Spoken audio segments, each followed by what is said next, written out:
সরকার পরিকল্পিতভাবে অর্থনীতিকে ভঙ্গুর করায় এবার দেশের মানুষের কাছে ঈদ দুঃখ নিয়ে এসেছে বলে মন্তব্য করেছেন বিএনপি মহাসচিব মির্জা ফখরুল ইসলাম আলমগীর। সকালে চন্দ্রিমা উদ্যানে জিয়াউর রহমানের কবরে শ্রদ্ধা জানিয়ে মির্জা ফখরুল বলেন, বিএনপি কঠিন সময় পার করছে, তবে জনগণের আন্দোলন ব্যর্থ হবে না।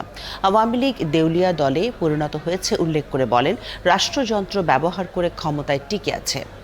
বিডিআর বিদ্রোহ থেকে শুরু করে সেনাবাহিনীর মনোবল ভেঙে দিয়ে দেশের নিরাপত্তা ব্যবস্থা ধ্বংস করে দিয়েছে বলেও অভিযোগ করেন মির্জা ফখরুল।